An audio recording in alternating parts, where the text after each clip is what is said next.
1978. It's Saturday morning. It's 11 a.m. The president of the United States was Jimmy Carter. A gallon of gasoline cost you 65 cents. Minimum wage was $2.65 an hour. The average price for a house was $55,700. And if you grew up in Memphis, Tennessee, and you turned on WMC TV5 and listened to Lance Russell and Dave Brown, that's the song you heard to begin the show. The song most wrestling fans nowadays know as Ric Flair's theme. It's the theme that played for Memphis wrestling, and that's what we're here to talk about. It is 2024. You are listening to Mega Memphis WrestleCast. This is episode number 1. My name is Arya. Thank you for listening. And so this is going to be an exciting project. This is something I've wanted to do for a while.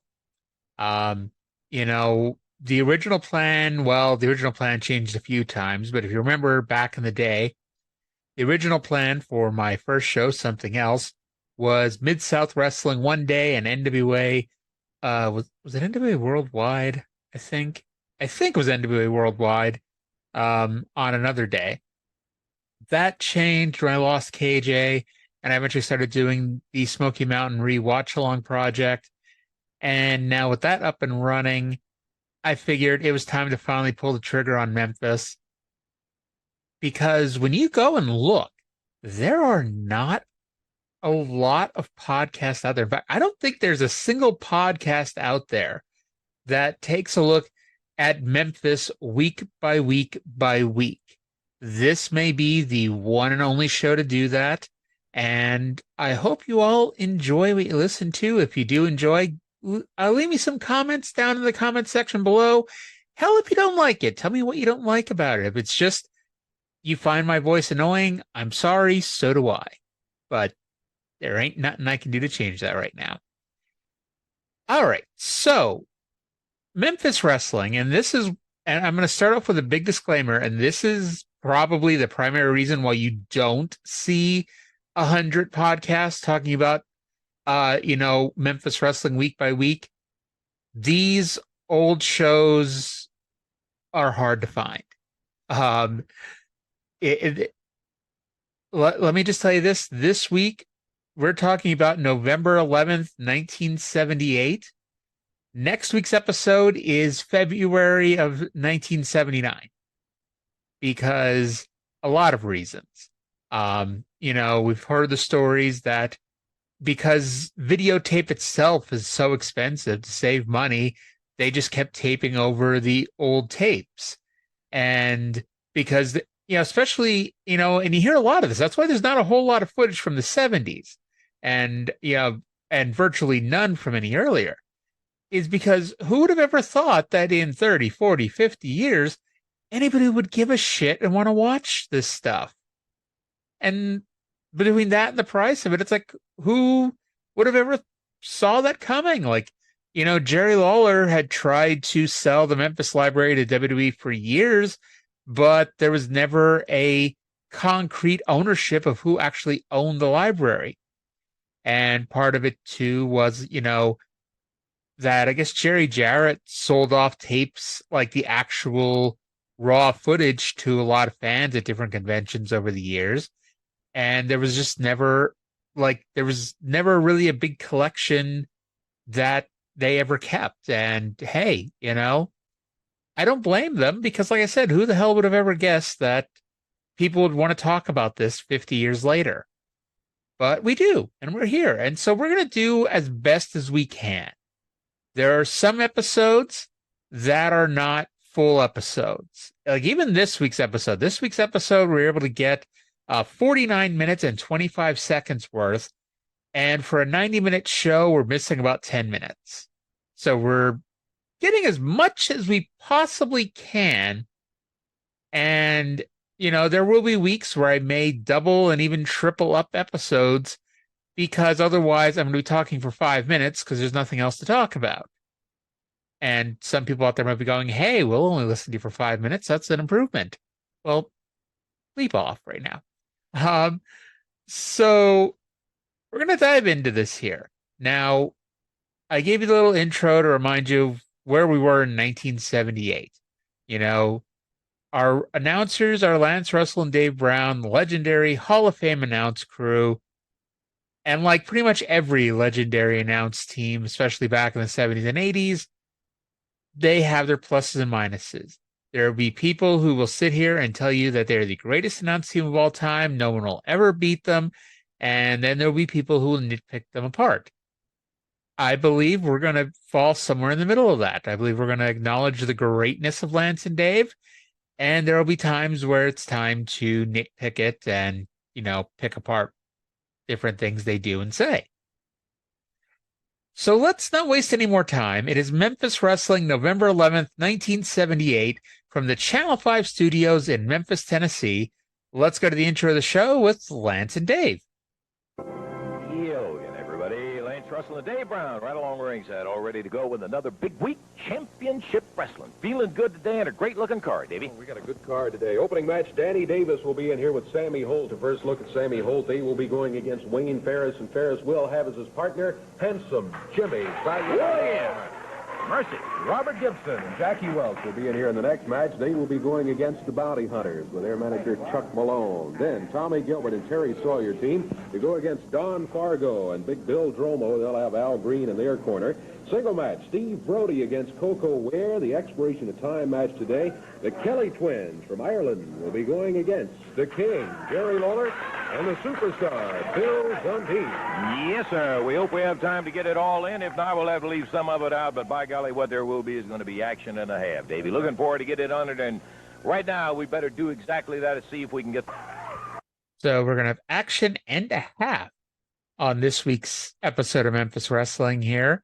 Championship Wrestling.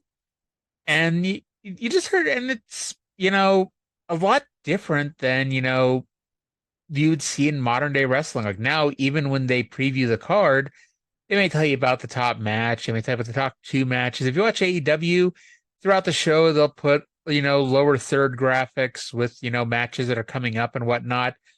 You will not see a modern day announcer sit at the desk and read off a piece of paper with every single match you're going to see today, including the expiration of time match, which is going to be Jerry Lawler and Bill Dundee versus the Kelly twins.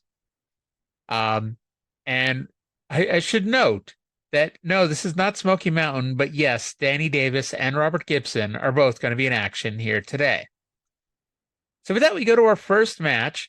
It is Wayne Ferris and Handsome Jimmy Valiant versus Danny Davis and Sammy Holt. Wayne Ferris is, of course, better known as the Honky Tonk Man. Danny Davis is better known as the guy who owned and ran OVW forever. I could not find much on Sam Holt. He does team with Ken Raper for a few years as the Masked Marauders. And to be honest, you would never have guessed that this is the same Danny Davis as we see in Smoky Mountain and later in OVW. Somehow, some way, Jimmy Valiant and Wayne Ferris are actually baby faces here. Ferris is skinny as fuck. Not that he was ever super fat, but he definitely fills out a bit more in the years to come. Sammy Holt looks frightened in the corner, waiting for his partner to maybe get a long enough advantage to tag out. Finally, Holt is in and immediately gets kicked in the face by Handsome Jimmy and pinned with an elbow drop. Davis seemed like he was about to make the save, but then changed his mind.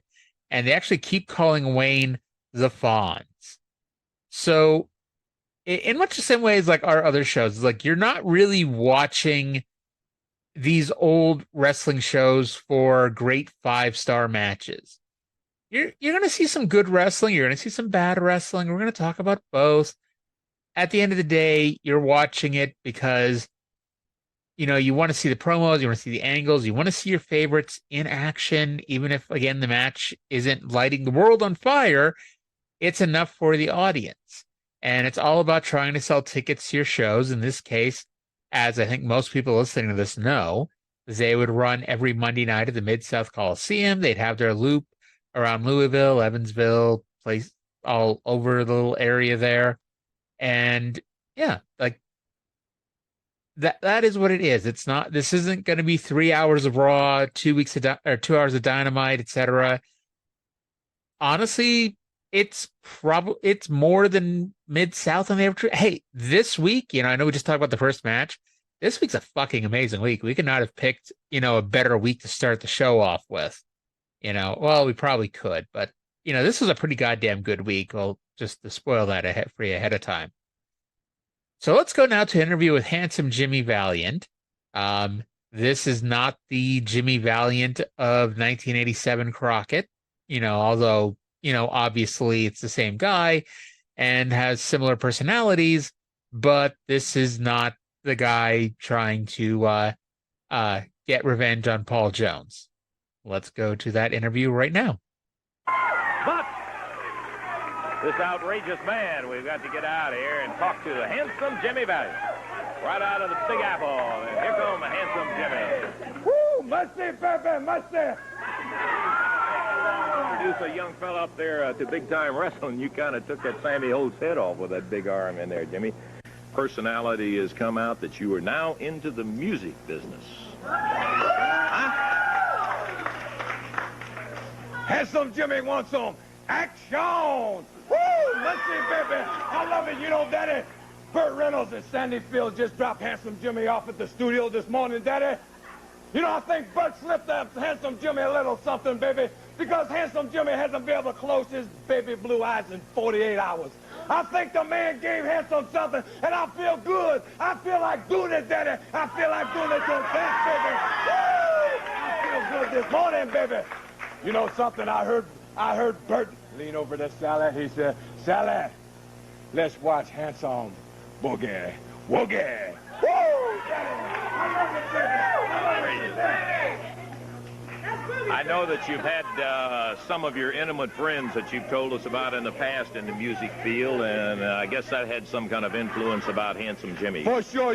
Bob Seger and myself, Handsome, we just sold out Madison Square Garden, baby, 3 weeks ago. It's a record, Daddy. It's a record for a first indoor concert, baby.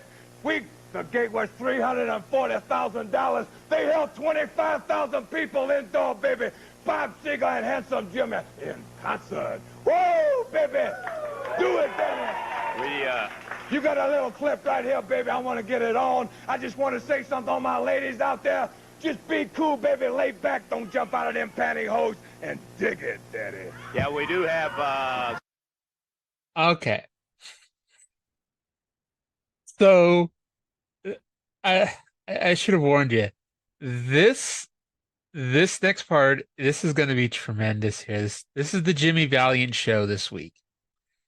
So Jimmy Valiant, the gist of this is he's now in the music business. And he says he wants some action. Talks about a Burt Reynolds dropped him off at the studio this morning. And apparently Burt gave him something that has led to him to being unable to sleep for 48 hours.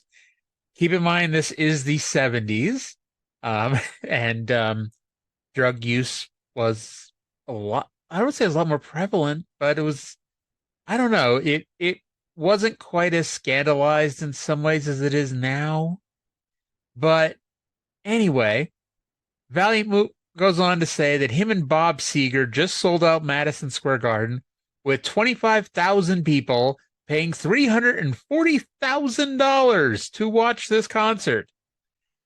Now, he finishes by telling the ladies to be cool, to not jump out of their pantyhose, and dig it, Daddy. That's a great promo. And if that was it, it's like, okay, that's a fun way to start Jimmy Valiant off with our show and, get our toes wet, know what we're going to be looking forward to the next few months. But folks, it didn't end there. We then get a videotape of the band playing, and Jimmy Valiant gets on stage and begins dancing. Jimmy in this song calls himself a funky Jew. He talks about being raised by a gypsy made him cool. During this video, they kept showing... Oh my God. This was tremendous. During the video, they keep showing a heart-shaped inset of Jimmy in the Channel 5 studio. This segment by itself took away any doubts that I should be doing this show. And I am hoping that this does not get yanked off YouTube for a copyright infringement.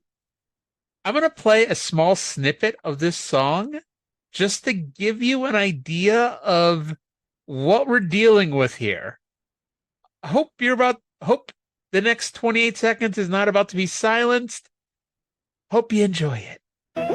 Let's see it, mama. Let's do it, daddy. I can roll it into Memphis, TWA. Tell all the ladies handsome Jimmy's on his way. I'm a rocker and a roller, a little funky Jew. I was raised by a gypsy. You know, handsome's cool. Oh, Lord. Like, come on. Like, I, I don't even know where to go with that. That's just, that is just tremendous. And I don't know how I've never heard that song before. There may be, everybody listening to this may be going, well, Aria, we've heard him do this before. We've seen this on YouTube. Where the hell have you been? I don't know where the hell I've been, but I never heard that fucking song before. And that was amazing. And then, because this is, again, the Jimmy Valiant show, we go back to the studio with Handsome Jimmy. This is actually part one of a lengthy promo. We're going to play part one and then come back, talk about it, and go back to part two, yada, yada, yada, yada. Daddy, you know, only place you can hear this record, Daddy, is where the music's at, FM 100 with Ron Olson, Daddy. I want to say something right now, baby. This is what's happening. One shot of this record, Daddy. One shot of this record, baby. It's like taking a whole pound of Columbia gold. A whole pound, Daddy, and digging it, Daddy. Can you believe it, baby? Woo! Joined by the King and Superstar. That was great, Handsome. Very good, baby. You know, King, you only say that, baby, because it's the gospel, Daddy. It's the gospel. Handsome, it's the truth. Handsome. This is what's Hey, happening, man. Daddy. Handsome, listen. Handsome. Woo! Handsome. Hey, come back there for a minute, Jack. Why don't... Listen. Hey, why don't you and the King get a concert going together, man? Handsome Jimmy and the King. That'd be cool, baby. That'd be cool, you know. A concert with Handsome Jimmy and the King. I want to tell you what's happening. The King could start the show. He could play some of that hillbilly rock, you know, that Ernest Tubb. You know that Ernest Tubb? He's going like hillbilly heaven. And Handsome Jimmy come on and smoke, baby. He can smoke, Daddy. He can smoke it something like Meatloaf. 2 out of 3 ain't bad with Bobby singing. Woo! Let's say, baby. I love it. You know what this... Okay. Jerry Lawler could not stop laughing. Lance Russell could not stop laughing. Bill Dundee, you could tell, was holding in a good guffaw here. Bill Dundee, for those of you who don't know, it's like he's up like 5'6", 5'5", and wears an Elvis jumpsuit. At least this is 1978. Well, I know Elvis passed away sometime around this point. It's like it's not quite 2024, and somebody walking around with an Elvis jumpsuit. Just not even an Elvis impersonator, just for the hell of it. Anywho, Jimmy says that the only place you can hear this song is on FM 100 with Ron Olson. Hopefully Ron, you know, hopefully either Jimmy or the company got something out of that plug there. Brings out Lawler and Dundee. They put over Jimmy, and Bill says that Jimmy should do a concert with the King. And like I said, legit, the King could not stop laughing. And the funny thing is, it's like, and again, someone's going to say, well, duh, it's 1978. But Jesus H. Christ, Lawler looked young here. Like, oh my God. Like, his birthday was recently, I don't remember how old he is. Let me see here. His birthday was recently, he just turned 74 years old in 2023. So minus 45 years, what does it make him? 29, 28 at this point? It's like, goddamn, there's a giant difference between 28-year-old Jerry Lawler and even if you're like me and your first exposure to the King was 1993 WWF, you know, Jesus Christ, was he really 43 when he started in the WWF? Jesus Christ, he was 43 when he started in the WWF in 1993. Again, we're just playing one of those I did not know that things here. Anywho, so Lawler looks super young. He's teaming with Bill Dundee, and as you could tell by the crowd exploding, they're currently baby faces. And it might be one of those things we should track on every episode, how many times Lawler turns heel and back to face during this little shindig that we do here. But for now, they're baby faces. And let's go to part two of this interview. This is Lance. What you got? Now, you both know that Jerry Lawler and Bill Dundee love women. We love them more now from this world. Now, this here is a petition, because we do believe that Heather Feather stayed with the bear for 3 minutes, and she gets to wrestle a man, and the king believes it, and I believe it, and if anybody else wants to believe it, just tell them to sign the petition. I believe she can get the match. Would you hang on to this and just get anybody, any of the rest of them want to sign it? What we want to do with that, Lance, is, you know, as a matter of fact, we talked to Heather Feather before the match, because really, I would like to see this match. A woman wrestling a man, you know, I don't particularly want to wrestle her, but I'd like to see her wrestle somebody. So what we did, we told her, you remember Sam Bass and I, we used to beat the Bears. When we wrestled them, we'd beat the Bear. But I told Heather Feather, I said, look, all you got to do is stay completely away from that bear, because he won't attack you. You know, you got to go in there and try to get the bear. And now the bear can wrestle, but I told her, stay away. She almost got too close a couple of times, but she did stay away. She lasted the 3 minutes. 3 minutes. So now, just like the promotion agreed, she's going to get a match with a man. We believe she should get it, but apparently they haven't found anybody that'll wrestle her yet. So what we've got here is a petition, and if anybody else wants to, if anybody else believes and agrees that she should get to wrestle a man, just leave this out here and let them sign this petition, and then we'll turn that over to the promotion. They'll know that she's got to get a match, okay? Oh, yeah, okay, fine. Well, I'm glad to see you guys are with the women's lib, and I'm sure that Heather Feather appreciates your support in there. Oh, she will. The petition, we're going to put it right down here, and if any of the guys want to, as the wrestlers come out here, they want to express the fact that they agree to the fact that Heather Feather should wrestle a man, they can sign the petition and join with those who think that she should. All right. So here's what we know. There is a woman named Heather Feather, apparently. She has apparently recently wrestled a bear, apparently. And she lasted 3 minutes with the bear, apparently. And now that means that due to apparently a pre-match stipulation, she now gets to wrestle a man. And apparently, and that's the word of the day here when you're talking about storylines that happened before the show, before the episode we're talking about happened. Apparently, even though she has the stipulation that now she can wrestle a man, there is still some bounce back. So now we have a petition. A petition, you say, where people can come out, and if they are in support of Heather Feather wrestling a man, they can sign the petition. And this apparently is proof that Lawler and Dundee are supporters of women's lib. It's 1978 again. Anyway, she did a great job of staying away from a bear for 3 minutes. So great. Now, according to the internet, despite being, Miss Wrestling over here, and the person that Dave Meltzer says knows way too much about pro wrestling, I had no idea who the hell Heather Feather even was. If I'd ever seen her name before this, it's news to me, kind of thing. And so I did a little Googling, and according to the always reliable internet, Heather Feather was 5'10" tall. She weighed 387 pounds, and she's been wrestling since 1972. Now, this, I'll tell you what, you can argue about men wrestling women all you want, but when you have a woman with those proportions, it makes sense, to some degree anyway, And so who is going to sign this petition? And more importantly, who is she going to wrestle if she gets the chance? So speaking of people that I never knew existed until I began doing this program, we're about to be joined at the desk by manager extraordinaire Chuck Malone. And we're going to have some interesting we have an interesting situation happen right now. I heard Lawler and Dundee out here running their mouth. Hey, I'm the one that got behind Heather Feather. I got behind her all the way. What do? They come out here and try to jump on my bandwagon.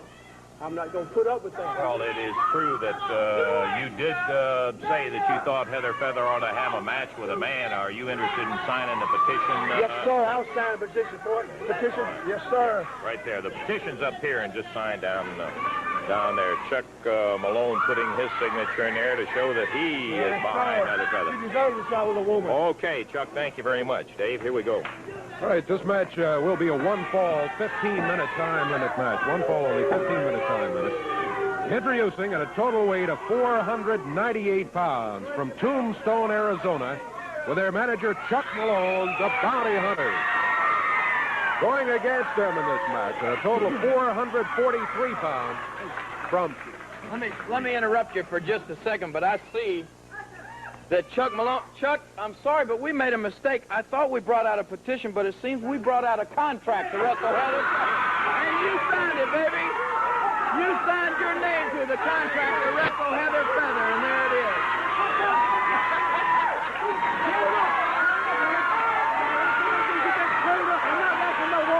That big fat slide.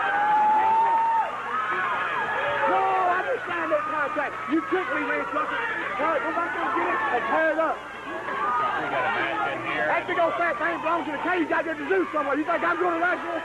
How crazy they are. Okay.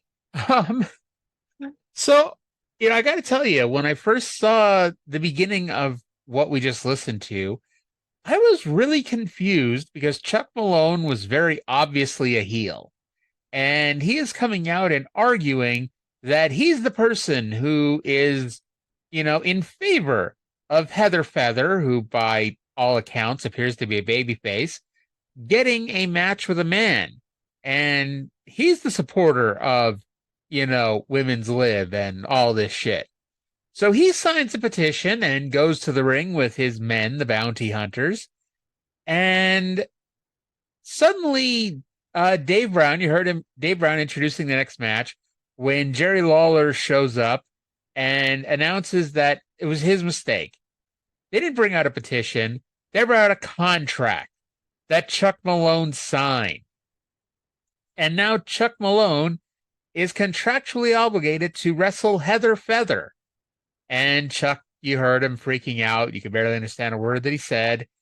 And so now Chuck has to wrestle this very large woman, Heather Feather. And now ignoring the fact, because, a lot of times you got to shut your brain off with wrestling. And we all know that. You're not listening to this show if you've never watched wrestling, because why the hell would you? But, you got to shut your brain off when watching wrestling sometimes, and understanding the word fraud does not come into account here, because, it would not hold up in court that you had someone sign a contract under false pretenses, and especially one where you have a couple 100,000 people in the city of Memphis as witnesses to your fraud. But anywho, ignore that. So Chuck Malone freaked out, but now he has to go to the ring to manage his team. And I should tell you, there's not a whole lot I can tell you about Chuck Malone. I tried to do some Googling, and I wasn't terribly successful in finding much about him.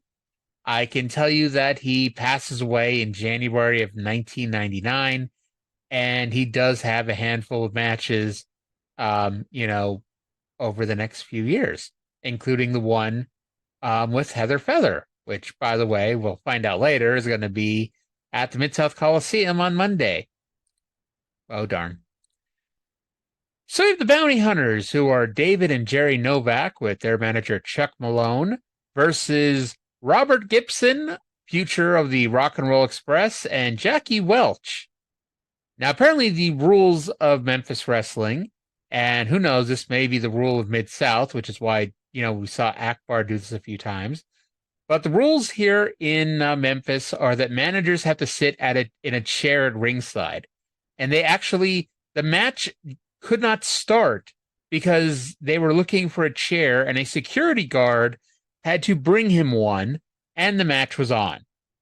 So Robert Gibson wearing a blue singlet here.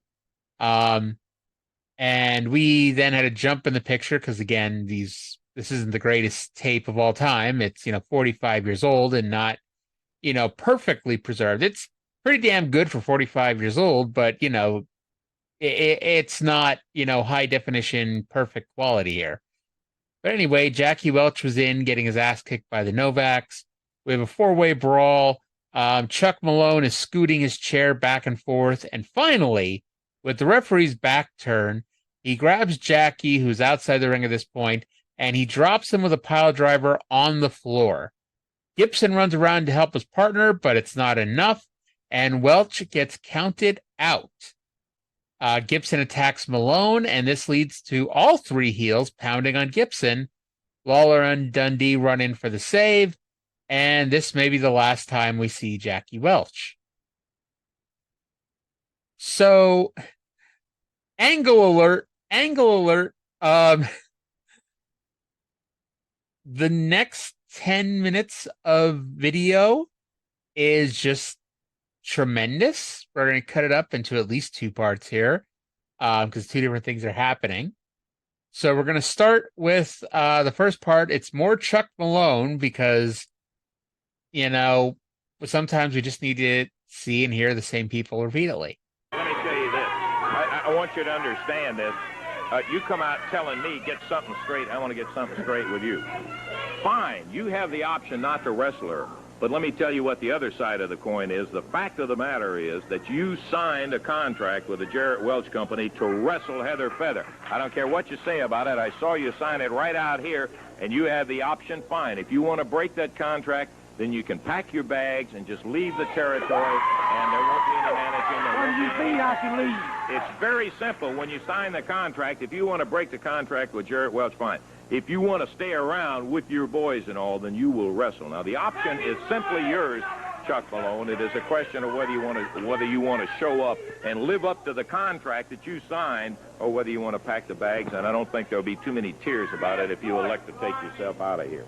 The people sometimes have gotten a little bit tired of some of the actions of Chuck Malone, but I think it's pretty clear-cut. It's your choice, Chuck, and we'll just make that clear to you as long as you were making something clear to us. So I have got to wrestle this gorilla that belongs in a cage somewhere, right? Oh, you can always leave if you'd like to leave. If you don't want to break your contract, you will wrestle Heather Feather in the action Monday night down at the Coliseum because it's on paper, and I think it's just that... Well, they tricked me in that contract. They tricked me into signing it. Chuck, your name is on the contract. Now, I don't care what it says. The name is on the contract, and you have an entire option. If you don't want to wrestle it, fine. Pack it up and take it on out. The Jarrett Welch Company, I'm certain, will not want anybody around breaking a contract like that. You signed it, and the option is up to you. I'll tell you what I'm going to do, Lance Russell.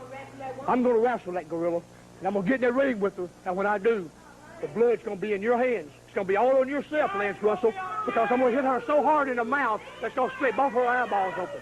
And the blood will be on your hands, and don't you forget. Okay, fine, Chuck. Fine, Chuck. The offer. Okay. So he obviously does not want to wrestle Heather Feather because, spoiler alert, because, you're probably not watching along with this. Chuck Malone is not 5'10" and 378 pounds. He may be 5'8", 5'9". It's hard to really gauge, the height in the situation. But he's probably, 170, 180, 190 in that range. So he is greatly outsized by a much larger woman who, as you heard, he refers to as a gorilla who belongs in a cage, which just seems to further indicate that I found the right person when I Google searched it. So apparently, if he doesn't have the match, he has to leave Jarrett Welch Promotions. They're not even hiding the owners of the company. So I guess that's, give one for them. Not sure if Lawler has part of the company yet, but I can tell you I'm with 99% assurance they do not acknowledge Jerry Lawler as an owner of the company on TV at any point. But anywho, they show a graphic for the match, and apparently the M button can only be used so many times because they announced that this match between Chuck Malone and Heather Feather will take place this Unday night at the Mid-South Coliseum. Yes, Unday night. I think that's right after Unday and right before Oozday. Anywho, Malone says he'll punch her so hard the blood will be all over his hands. You know, eyeballs will come out and it'll splatter all over the place, and it's all Lance Russell's fault. And upon hearing that, you know, this gruesome thing is going to happen to this woman and it's all his fault, Lance Russell's just like, that's fine, Chuck. And I'm like, Jesus Christ, I need to see this match. I need to see Chuck Malone versus Heather Feather. I don't care. That's a main event anywhere in the country. So Chuck Malone skips off to the side, and because we only have about 6 people on the show this week, in skip Jerry Lawler and Bill Dundee. Now, I need to warn you a few things here in advance. First of all, this segment by itself is 8 minutes and 6 seconds long. And I can tell you, in my mind, and if you're listening to the show, I think to a degree you're going to agree, it's worth listening to the whole thing. I also need to warn you, it is 1978. There will be words that are said on this audio clip that you will not hear in wrestling in 2023, 2024, 2025, etc. I'm just saying that right now. And I know we have to have this disclaimer a lot of times when we're watching and they have the little people wrestling and all this stuff. It's in a similar vein to that. No, before someone starts thinking, no, Jerry Lawler, Bill Dundee, and anybody who comes out, they're all Caucasian. So it's nothing of that sort. But, you know, just giving you the brief heads up. Let's go now to that audio, and I'll be back to talk about it. Opportunity to tell you that it was for the fans a great night when you all won the Southern Tag title. But you've got in Memphis, Tennessee, at the Coliseum, you've got yourself a tremendous... Before we get into that, we're going to polish the belts up, and we're taking them down to Selma, Tennessee. That's walking tall country, right? I'm going to walk around with tippy toes so I don't feel out of place. Okay. We're going to be in Selma tonight. We're going to be over there tonight. Yeah, let me just say, this is a great situation for Bill and I to be in. We won the titles last week. We were very fortunate to do that. Now, the first thing we heard, that was Monday night, the first thing we heard Tuesday morning, the promotion called us and said, well, the bounty hunters naturally want a return match. And we said, well, we don't really have to give them one, do we? They said, no, you don't. At least not for 30 days. You don't have to give anybody one. So we got to thinking. They said, but they want one really bad. And I told Bill, I said, you know, we may just give them that match, but let's add a little stipulation on there. Chuck Malone has been in everybody's hair, so we decided to get in his hair. We told the promotion, if they want that match bad enough, if they want us to put up those belts, then Chuck Malone will have to put up his hair. And do you know that idiot agreed to do it? So what's going to happen down there Monday night? You're talking about Chuck Malone packing his bags and leaving. What's going to happen Monday night in Memphis is this. He will probably leave because nobody is going to be able to stand the humiliation that he's going to suffer. He's going to get beat by a woman, and then he's going to have his head shaved. And after that, nobody will be able to show their face around. He said he's going to be down there, so I know that. Handsome Jimmy, yes, sir. You know, I got a hell of an idea, Daddy. I got a hell of an idea, baby. You know, Handsome Jimmy, the hottest thing, baby, in the world, baby. You know, this is Star Wars, mama. You know, everybody wants to pay to see Handsome Jimmy, and what I want right now, I want to talk to the Kingfish. You know, Kingfish, and I want to talk to Superstar, my partner, Superstar. Can you imagine Handsome Jimmy, Superstar, and Kingfish in the same ring at the same time with baby, Chuck Malone and the Bounty Hunters? What do you think about that, Star? That's a great idea, and I believe we'd like to do that. But listen, hey, Handsome, will you just listen for a minute? Come back to us for 1 minute. It's a title match. That means you can't have a 6-man title match, right? And the main thing we want is to scalp Chuck Malone, and we can't do that in a 6-man tag, or you won't have it because the belt is on the line, and that's the only reason he'll put his hair on the line, right? Hey, brother, if that's the only thing you're worried about is Chuck Malone losing his hair. You know, Handsome Jimmy will pull him bald-headed, Daddy. I'll take his hair one at a time, Daddy. I'll pull the man, forget shaving the hair. Kingfish, do it, Daddy. Do a little pull. You got a lot of pull here, baby. You got some pull, Daddy. So pull Handsome Jimmy in on the main event, Daddy. Handsome, just like, you know. Some things he doesn't understand. He's putting me on the spot here. Yeah. See, here's what we're trying to say, Handsome. You're putting me in the middle and on the spot. Like Bill said, I'd love it. It'd be a great main event. But it's a title match. If we don't put up the titles, Chuck Malone's not going to put up his hair. So we're going to have a 4-man tag. What mean 4-man tag, man? I said I want a 6-man tag. This is what's happening. The people deserve a 6-man tag. They want to see a 6-man tag. This is what's happening. You know what, Kingfish? I think I feel a little jealousy here. I think I feel... Hey, Shortwig, go play with some short people. I think I feel a little jealousy here, Kingfish. I think I feel just a little... You know, I'm getting some bad vibes. You know, I'm getting some bad vibes from Kingfish here, baby. Maybe later they can get this thing together and talk about a 6-man or something like that. What we're trying to do, Handsome, is trying to tell you that we are the tag team champions. We're going to defend the belts, not in a 6-man tag, but in a 4-man tag. There's no jealousy. Your music was great, baby. I'll be the first one to admit it. It was fine.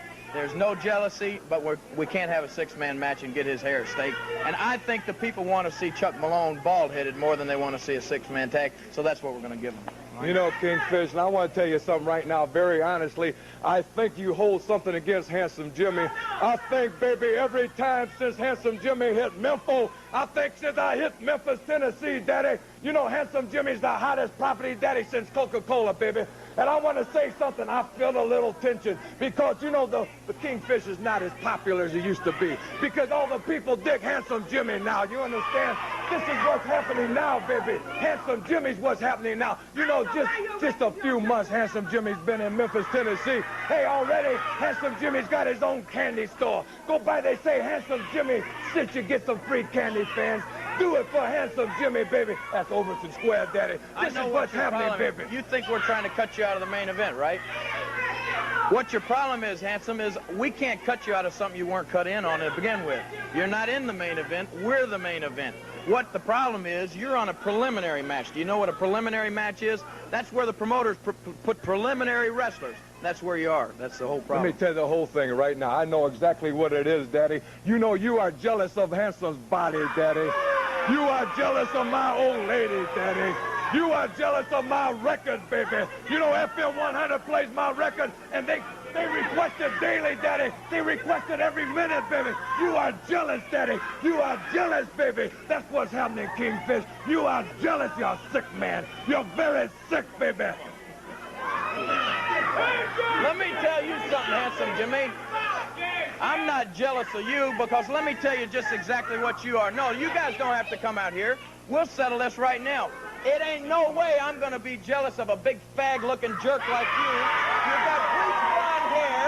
You got those long, goofy handlebar mustache. You got a tattoo painted on that queer ear of yours. And you got one fingernail painted silver. Now, what's that for? Huh? You think I'm jealous of you? You're crazy. You're right, Daddy. I want to tell you what this is for, baby. This thumbnail is painted because Handsome hitchhikes at night. And this is nothing. This thumb is nothing, Daddy, because you ought to see my toes. Yeah, you hitchhike at night. You know why you hitchhike at night? I don't think you hitchhike at night. Ever since you've been down in Memphis, as you like to call it, from the Big Apple, you bum rides off of me and Dundee. You didn't even bring a car down here. We have to haul your butt around, and you call it back hitchhiking at night. You don't hitchhike nowhere. I want to tell you something, baby, right now. This is what's happening, Daddy. Handsome Jimmy's what's happening, baby. I want to tell you something right now. You did this boy wrong. You did this man wrong right here, your own flesh and blood. Your old lady's got skinny legs, and your old lady's got skinnier legs, Daddy. Let me tell you something, man. The only thing you've done since you've been in Memphis is screwed up this boy's mind. You know what I did for him? I did nothing for him because that's what he needed done for him. He needed to make it on his own. What'd you do? You come along, you got his hair bleached out blonde. He looks like a fag just like you. You screwed his mind up. He don't know which way is going because he's got his nose stuck so far up your rear end that you don't know. Hey, come on now. Let's. Just keep my name out of it, okay? Yeah, that's it. Go ahead. Stick with him. He's your real pal here. Look at him. Look what he's done for you. You're nothing, Daddy. You're garbage, baby. You're garbage, Daddy. If you want to prove this, Daddy, get in that ring right now, baby. Hey, we'll we prove don't this have to right get now. no ring nowhere, baby. We don't.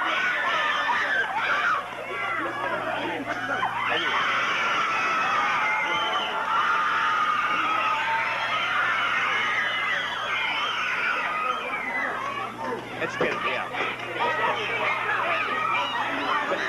Take it on out. Okay. So things you can say in 1978 on TV that you can't say in 2024 on TV. So Lawler and Dundee are out. So to rewind the last 8 minutes of our lives a little bit here, Lawler and Dundee come out again. They have recently won the Southern Tag Team Championship. Dundee said that tonight they're going to be in Selma, Tennessee, and he's going to stand on his tippy toes so he doesn't stand out. They defeated the Bounty Hunters to win the belts, and now the Bounty Hunters want a rematch. And after some negotiation, Chuck Malone, in order to get the rematch, Chuck Malone has to put his hair up this Monday in order to have the match. So it's the tag team titles of Lawler and Dundee versus Chuck Malone's hair this Monday at the Mid-South Coliseum, along with the Chuck Malone Heather Feather match. So this brings out Handsome Jimmy. And this is when I note there's only like 5 people on the show this week. Handsome Jimmy apparently wants a 6-man tag, I think. And I thought at first that Dundee agreed to it, but he notes that they can't do it because they can't do a tag team title match with Chuck Malone's hair on the line in a 6-man tag. Jimmy, tells Jerry, Jerry, you've got some pull, try to get this match changed. And Jerry's like, I'm sorry, man. We want to shave Chuck Malone's head, and we can't do it, in a 6-man tag because he'll only agree to the stipulations in a tag team title match, and the tag team titles can't be on the line in a 6-man tag. So it's just going to be a 4-man tag. It rates, there's no jealousy, but ultimately the fans want a hair match more than they want a 6-man tag. Jimmy goes on to say that he's the hottest thing since Coca-Cola, and now Handsome Jimmy has his own candy store, apparently. Because again, this is Memphis. Lawler says at this point, he talks about how Lawler's cutting him out of the main event. Lawler says he can't be cut out of something that he was never cut into. And I'm like, oh, shit. Lawler says that Valiant is at a preliminary match, and preliminary matches are for preliminary talent. Valiant screams that Kingfish is jealous and is very sick, daddy. And then we get to the fun part. Lawler calls him a big fag-looking jerk, and he has a queer-looking tattoo on his ear, and he has a painted thumbnail. He mentions that, he doesn't even hitchhike because he comes down and he begs people for rides because he didn't even bring a car with him from New York. A bunch of people come out to hold him apart, including Wayne Ferris. Handsome Jimmy said that Lawler screwed up his own family, which was acknowledgement that that Honky Tonk Man and Jerry Lawler were related. They're cousins. Here I honestly thought that was like Brian Christopher being Jerry Lawler's son. I thought it was one of those things that if you knew, you knew, but it never got shoved down your throat. Apparently, it was well enough known to be talked about here on TV. And Handsome Jimmy said that he screwed up his own family. Lawler said Jimmy screwed up Wayne Ferris so bad.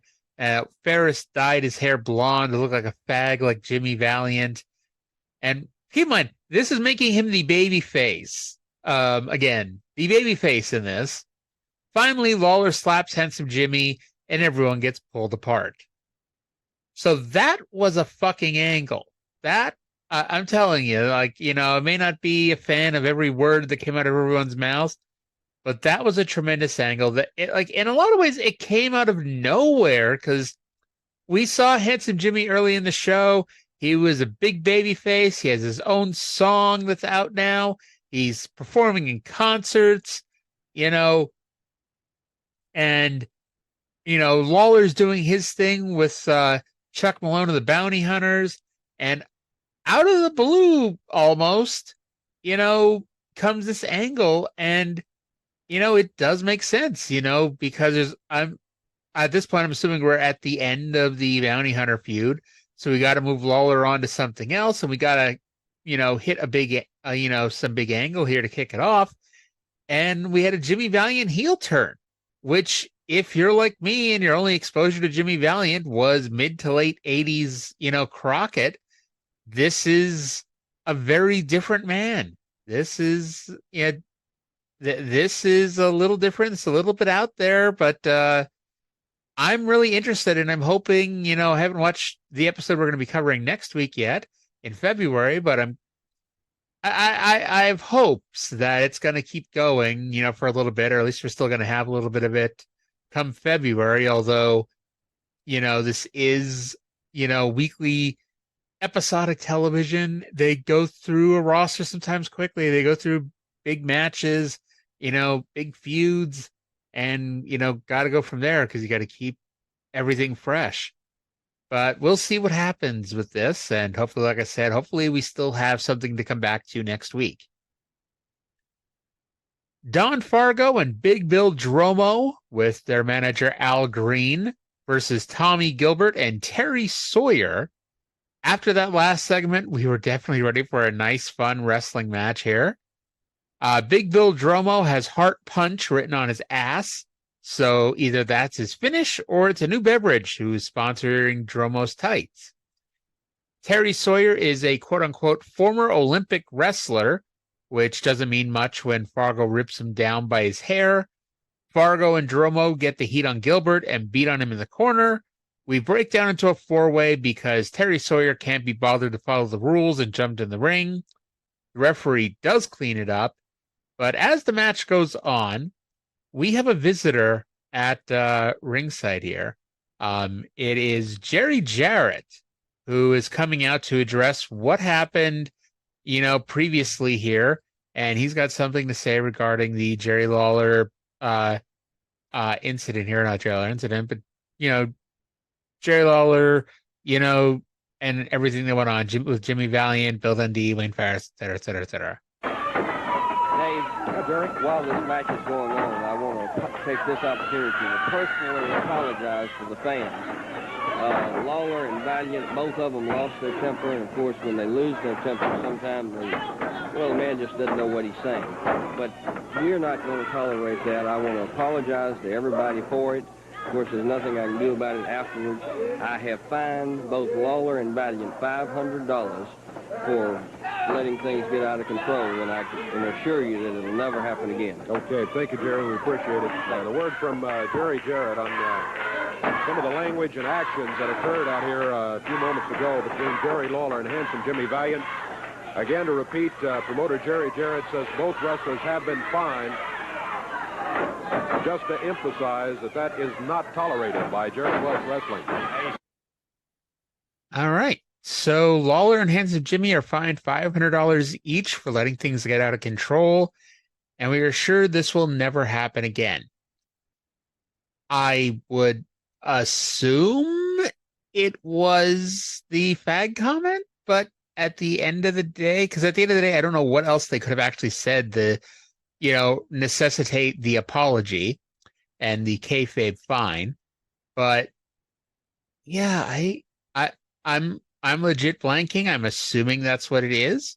And I'm assuming they're saying both because you can't just, find your top baby face and, because you don't want the crowd to turn on the promotion. So you got to say both men went too far and go from there. Now, I'm not saying Lawler actually got fined, especially at the time, $500, like, were they making that in a week? Like, maybe, like, well, I guess top guys may have been making close to 1,000, depending on how it's drawing. But, spoiler, it's not a real fine, folks. But anyway, so back to this match. Terry Sawyer is refusing to tag in for some reason and is allowing Gilbert to continue taking a beating. Gilbert makes a brief comeback and goes for the tag again, and Sawyer again walks down the apron and refuses to tag in. Finally, Gilbert gets pissed off when Sawyer refuses to tag in, so he punches Sawyer in the mouth. Sawyer then punches Gilbert, who gets pinned by Dromo with an elbow drop. Gilbert and Sawyer squared off before Sawyer just ran off. So to help a little bit here, Dromo begins wrestling in 1958, continues until 1982. He does have a handful of matches later on, with his last recorded match being in 1989. Tommy Gilbert is possibly better known as the father of Eddie and Doug Gilbert, at least to current fans.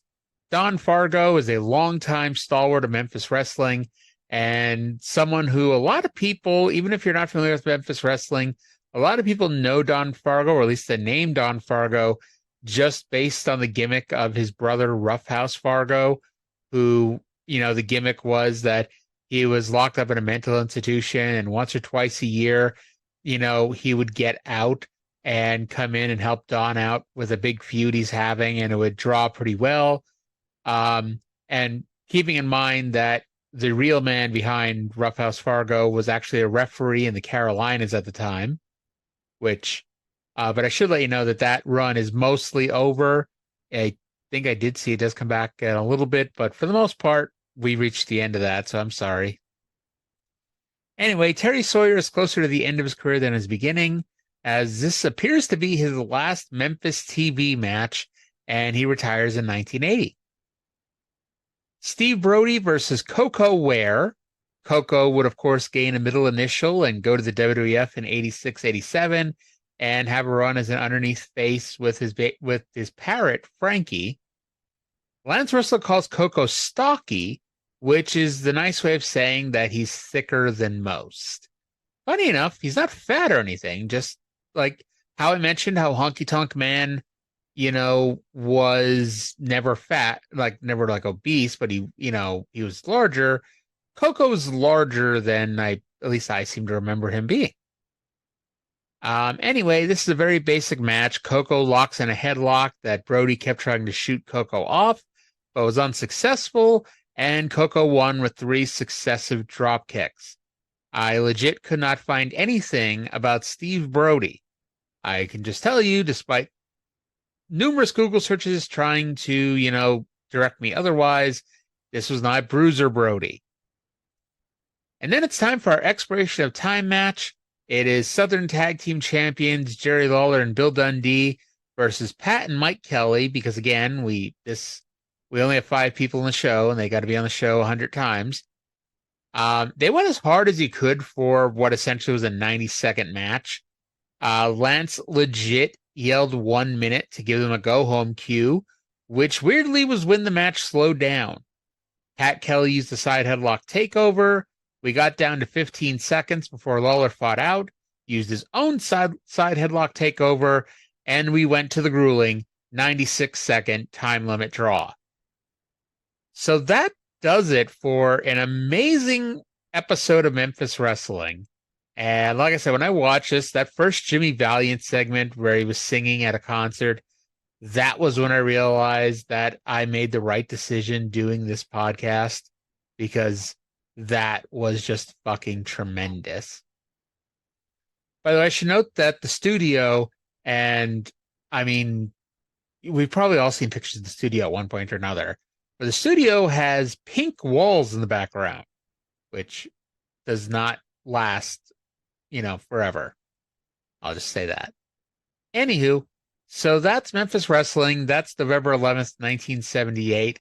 And let me tell you about what happened that Monday night at the Mid-South Coliseum. November 13th, 1978, drawing 5,129 people. Robert Gibson and Jackie Welch defeated Mike and Pat Kelly. Joyce Grable beat Leilani Kai.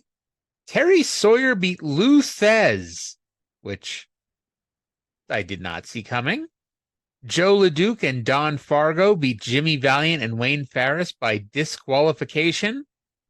Chuck Malone beat Heather Feather by disqualification.